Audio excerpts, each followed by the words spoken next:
আসসালামু আলাইকুম everyone, I hope সবাই অনেক ভালো আছেন।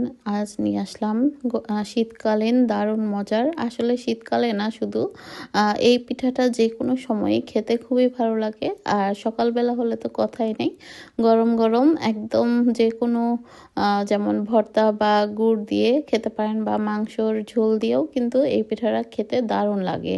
আর এই পিঠার নাম হচ্ছে চিতই পিঠা। চিতই পিঠা কম বেশি সবাই ভালো বানাতে জানেন।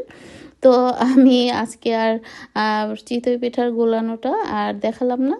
তো আমি কিছু ঝটফট করে সকালের জন্য বানিয়ে নিচ্ছি। তো আমরা যেহেতু ২ জন মানুষ, তো দুবার করেছি। মানে এভাবে তাওয়াতে একটু তেল ব্রাশ করে তারপর গুলানোটা দিয়ে দিয়েছি। আর ৫ মিনিটেরও কম সময়ে কিন্তু পিঠাটা হয়ে গিয়েছে। লো টু মিডিয়াম আঁচে করেছি, বা হাই হিটেও রাখতে পারেন, বেশিক্ষণ লাগে না এটা বানাতে। তো প্রথম একটু ভালো হবে না, তারপর দেখবেন বানাতে বানাতে হাত চলে আসবে। আমিও প্রথম দিকে যখন বানাতাম আমারটা কেমন জানি হতো। তো ২-১ বার বানাতে বানাতে দেখলাম একটু হলেও বেটার হয়েছে। তো গুলানোটা একটু পাতলা হতে হয় আসলে, খুব বেশি ঘন হলে হয় না। তো যাই হোক, একেকজন আসলে একেক টাইপের গোলায় চিতই পিঠার ব্যাটারটা। তো আমি অন্য আরেকদিন আপনাদের সঙ্গে শেয়ার করব চিতই পিঠার ব্যাটারটা কিভাবে তৈরি করতে হয়। একই ব্যাটার দিয়ে আমি ২ রকমের চিতই পিঠা বানাবো। তো চলুন দেখে নিই। তো এখানে হচ্ছে আমি প্রথমে কিছু চিতই পিঠা নরমালভাবে বানিয়েছি, যেটা কিনা শুধুমাত্র লবণ দিয়ে।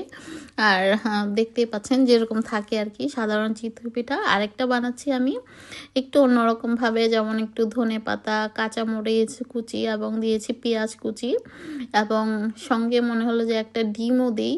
তো প্রথমে ডিম ছাড়া ১-২টো করে নিলাম। মনে হলো যে না, ডিম দিয়েই বেশি ভালো লাগলো খেতে।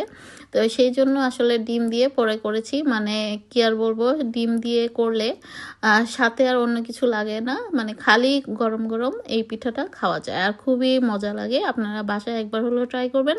তো আমি তো এই প্রথমবার এভাবে করেছি, তো ভালো লেগেছে। তো আশা করি আপনাদেরও ভালো লাগবে। তো নেক্সট টাইমে আমি চিতই পিঠার মেজারমেন্ট, মানে গুলানোটা কিভাবে মানে দিতে হয় বা করতে হয়, আমি আসলে যেভাবে করেছি সেই অনুযায়ী আমি আপনাদের সঙ্গে শেয়ার করার চেষ্টা করব।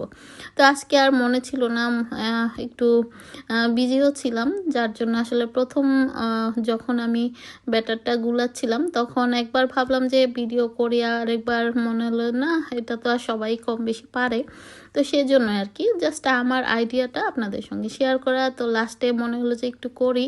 তো এরকম করতে করতে লাস্টে এই ভাবলাম যে আমি আর কিভাবে মানে পিঠাটা খাই সেই অনুযায়ী আসলে আপনাদের সঙ্গে জাস্ট শেয়ার করলাম। তো এই তো দেখতে পাচ্ছেন ডিম একটা কিন্তু আমি অল্প এখানে আছে, ১ কাপের চেয়ে একটু বেশি মানে ব্যাটার রয়ে গিয়েছিল। তো সেটার মধ্যে আমি কিছু পেঁয়াজ, মরিচ, কাঁচা এবং ধনেপাতা কুচি দিয়ে দিলাম, একটা ডিম। তো সব কিছু দিয়ে খুব ভালো মতো মিশিয়ে নিতে হবে। আর এভাবে খেয়ে দেখবেন অসাধারণ লাগে, মানে কি আর বলবো, মানে সাথে আর অন্য কিছু লাগবে না আর কি। মানে এভাবেই গরম গরম খাওয়া যাবে।